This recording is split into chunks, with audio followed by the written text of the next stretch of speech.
Amakom of the Institute of Development Studies, University of Nigeria, Enugu campus. Put your hands together.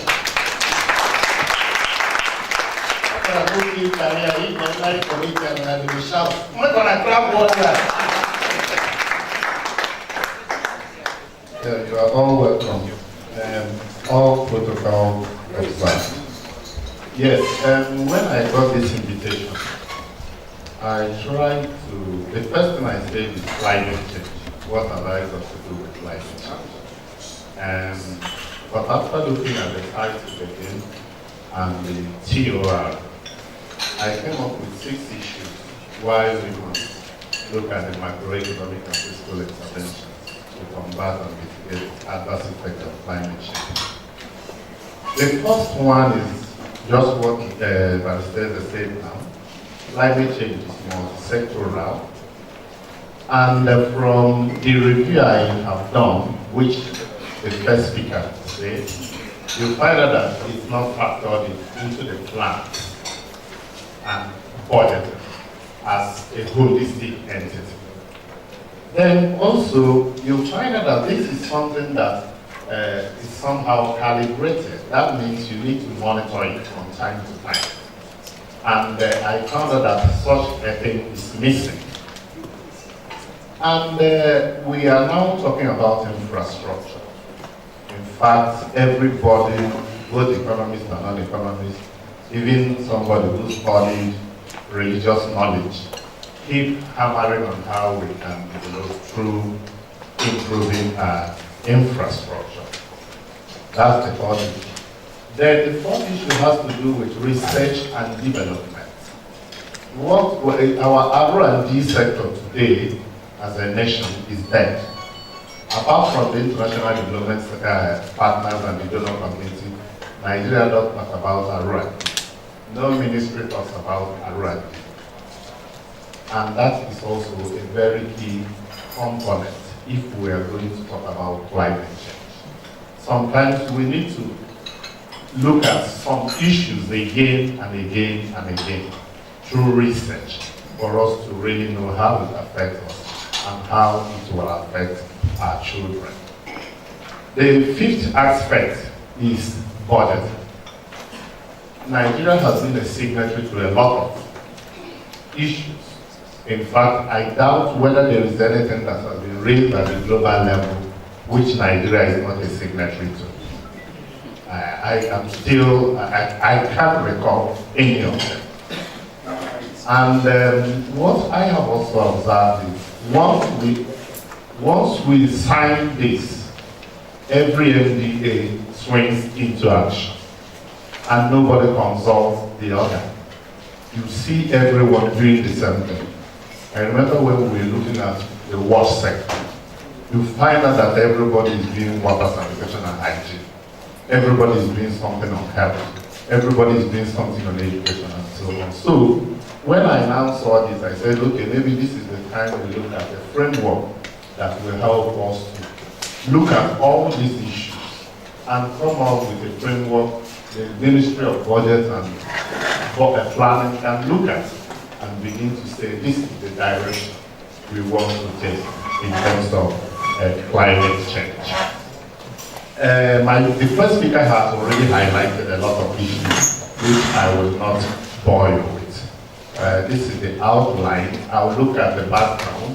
This background is not a big background.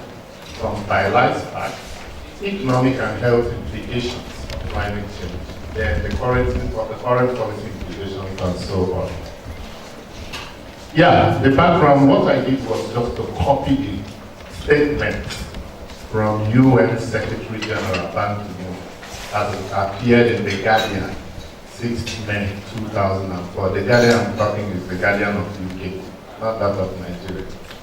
He said something which struck me and also made us understand that this climate change is multi-sectoral. Say, all around the world, it is plain that climate change is happening and that human activities are the principal cause. We know that. Last month, he was talking about April 2014, the Intergovernmental Panel on Climate Change confirmed that the effects of climate change are widespread, costly, and consequential. That means if we don't check it, just like our president said, if we don't fight corruption, corruption will kill Nigeria. Some years ago, when people talk about climate change in this part of the world, people never took that serious. They said, what does that mean? What do you mean by climate change? Until 2012, 2013, when we began to experience some flood in over 15 states, people began to know that, yes, there is something called climate change. So he mentioned it affects agriculture, it affects water resources, it affects human health, the ecosystems, and also the oceans. And that poses sweeping risk for economic stability and the security of nations. A day before, since last week, we have been looking at Hurricane Matthew. But when you hear the international broadcasters call it Matthew, you begin to look at your neighbor whose name is Matthew. Because they no longer put hurricane. They say Matthew has done a devastating effect in Haiti, in this place, in this place. So I have a neighbor who is Matthew. So whenever they say that, I will look at it again and know whether this is the Matthew they are talking about. But all these things are the causes, the consequences of climate change. So based on that, we know all these things. People have been hearing it. But I want to also tell you that I know that CO2 is carbon dioxide. As NO2 is also nitrogen 2 oxide, a new name instead of nitrogen dioxide. So we have heard about this. Let me go to the economic impact of climate change. Many tend to assume that we cannot allow anyone. Does this make sense? Some people will say yes, some people will say no. But there are so many things we have to do. We have to weigh the cost and benefits of warming against the cost of preventing it. Because if we keep on keeping quiet, keep quiet and say, oh, that's one of those things. Even in America, there are people who still don't believe that climate change is real. Trump is one of them. So there are still so many people who don't believe. But I think what we are seeing on ground in Nigeria in the last 3 to 4 years is a sign that this is a reality. So we have to weigh the costs and the benefits of tackling them now. In my place, I'm an Igbo man, we have a local adage that says that some people don't like to chase the water when it is still at the ankle. There was a way Chinua Achebe, which somebody told me in the University of Oxford, and interpreted it and spoke the entire thing in Igbo, and I was so shocked. And that means that if we don't do anything now, sometime, somehow, we have to pay for it. And that is one thing we have to do. Also, we have seen accompanying changes in precipitation in terms of rainfall. In some places, even in this country, you see rainfall starting earlier than it used to be, and sometimes it leads earlier than it used to be. Ocean currents, sea levels, spread of diseases. Because of the devastating health effects it has, we have to also look at it from that angle. And some economists suggest that a doubling of CO2 concentration will cause damage equal to 1 to 2% of total output in the next 10 years. And that shows that climate change is not an easy thing. And when it does, it will affect international trade patterns and other market responses, which we might have used to mitigate some of these damages. It also has a devastating health effect. Water quality and quantity is one of them.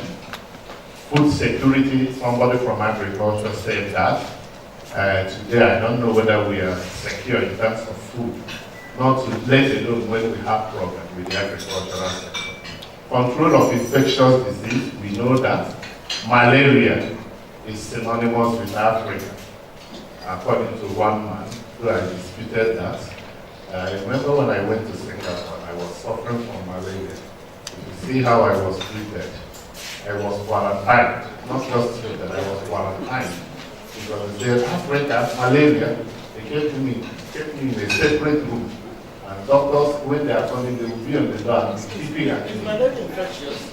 I don't know. So that will tell you. So if we are to help ourselves, we know that climate change can help escalate this, and also can help, if we tackle it well, it will help us to reduce that. This is just a slide trying to show you how climate change, human exposure, modulating influences, and how it can affect our health. There is no need copying since they are going to send it to your mailboxes.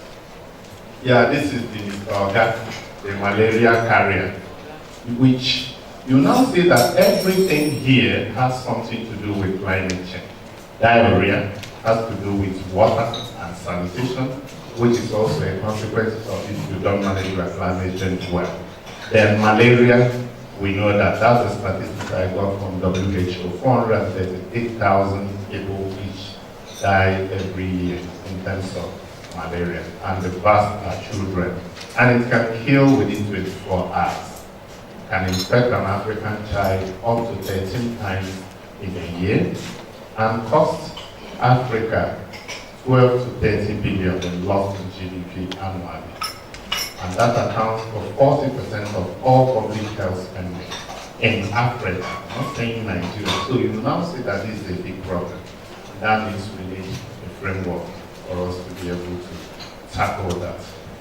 So the question I ask is, what is the implication for this when we look at Nigeria? We have to see climate change as a core human development issue, not just an environmental issue. The mistake some people are making is trying to hang it on the environment. Climate change affects human development totally. And that means responding to climate change requires a whole of government approach. It's not something we should leave for the Ministry of Environment, or Ministry of Education, or Ministry of this. It must. There should be a framework for us to tackle climate change. And you know, like I said in Nigeria, once we sign anything, if we begin to raise climate change, you see every MDA going to climate change. And there will be so much duplication, so much repetition.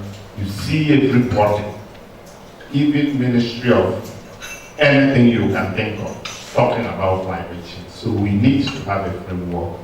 And that means that the Ministry of Budget and Planning, as well as that of Finance, must look at it from a holistic angle. I was surprised when they turned pilot MPAs.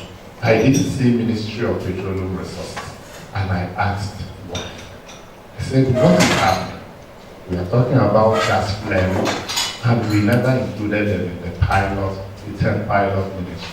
Whereas the entire Niger Delta is a weakness for us, all of us to see what climate change, what we can do and what we cannot do. So climate change is a cross-cutting development issue and cannot be effectively addressed as an environmental challenge alone.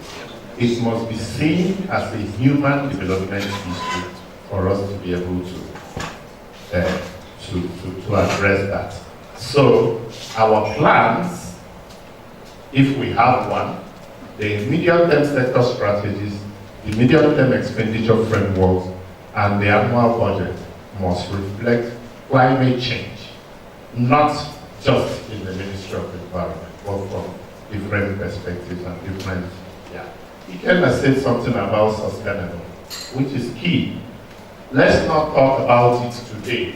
Tomorrow, if we hear another thing, we drop climate change and begin to sound another one, and that one will go, just like Nigerian thing.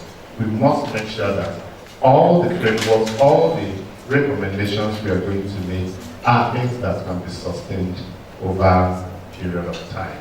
And that, I said, it requires then an integrated assessment model. I know some people don't like hearing model whenever economists talk about model.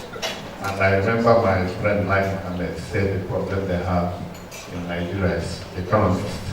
But we will continue to talk, because if you cannot integrate all these things, it will be difficult for you to begin to attack them from one direction. This is an example of an integrated assessment model that look at the entire sector. Energy must be there.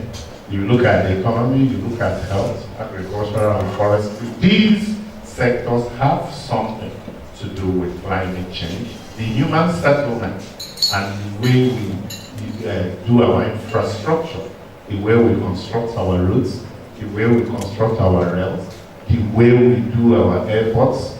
Virtually every state capital in Nigeria, apart from few, have an airport. And Abuja will have soon. In fact, you won't believe that the longest runway, apart from the recent one in Hawaii, is located in Makurdi, and nobody is using it. So these are the issues we need to look at. How do we try to link all of them? Look at the impacts, the adaptation, and the vulnerability, the atmospheric process, all these things. So if you look at it, if you look at the blue and you see those are the areas the environmental guys can handle.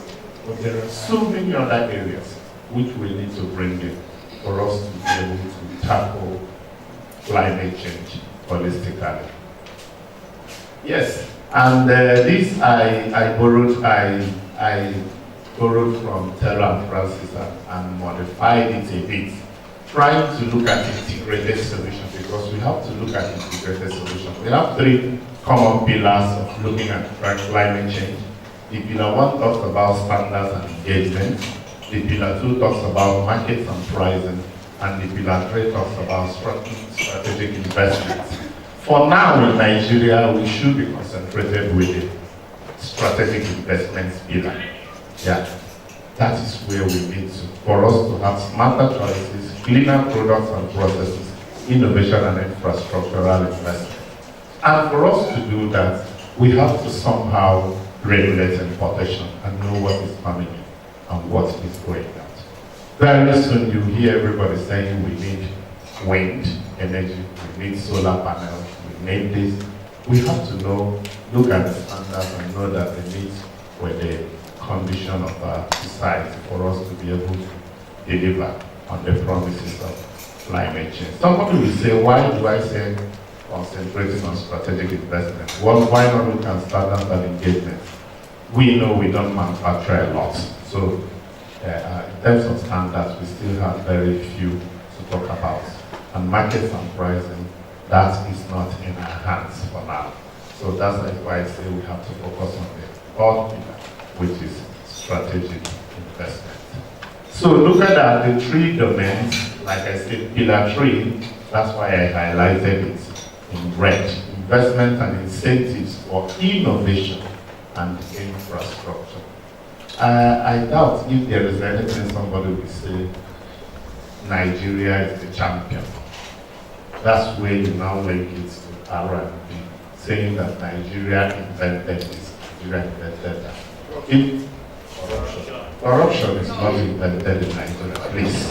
If you don't know, now corruption is not Nigeria. I'm an Igbo man, and I will tell you that every woman will tell you that there is no one word that represents corruption, to show you that it wasn't there originally. You can only have a phrase to talk about corruption. And I've heard that from Yoruba people, I've heard that from Hausa, that you don't have just one word, that is corruption. And let me remind us that corruption, I may not be an expert in corruption, but I learned it came from an Italian word, corrumpere, and that means to destroy. So corruption is not a Nigerian thing. It visited us, only that we housed it when it visited. So we have to know that. So under the investments pillar, I said we push further and pull deeper. Transforming system, the dark matter of economic growth. I was very happy when you began to talk about economic growth and how we can talk about that at the same time talk about climate change. Because some people will tell you, oh, we still need to grow. grow and grow. Let's just keep that one aside. It doesn't mean that if you are growing and you are doing, if you are doing climate change, you will not grow. In fact, climate change can be one of the source of growth if you can focus on that. You go to a country, somebody mentioned Israel, somebody mentioned all those tiny countries in the Middle East. You know that one or two states in the north is blacker than them. But you see the kind of solar energy they generate. You can drive for 50 kilometers in one of the states, in Katsina or Kano or Jigawa, without seeing it, you just see vast mass of land. So that means we can do better than them if we really want to do that. Not just talking about gas for generating our electricity. We can do much. Whenever I go to Germany and I see that big thing, the wind thing on it, I begin to say, where are the winds? Where are the winds? But I know that we have a lot of winds here. If we harvest them, we can use them to do a lot of things. So the pillars require smarter choices in terms of technology and practice adoption, and also our behavioral economy. Very, very key. The way we see things. We can start doing things better and talk about standards, labeling, regulatory policy, and so on. In terms of market and pricing, we can also do a lot and also be part of the technology evolution in terms of climate change. Yeah, this is the innovation chain, which, in fact, when I told my colleague to come and look at it, the first thing he said is invention, innovation, dilution. Where is Nigeria? I said we are in everywhere, we are all over the map. So we have to start somewhere. We have to invent. Even if we don't invent, at least we can copy. We can copy from people and begin to do the same thing and move in the chain. That's the kind of framework we require. So when I now did all these things, I went to the document developed by UNDP in 2014, where they summarize what every country needs to do.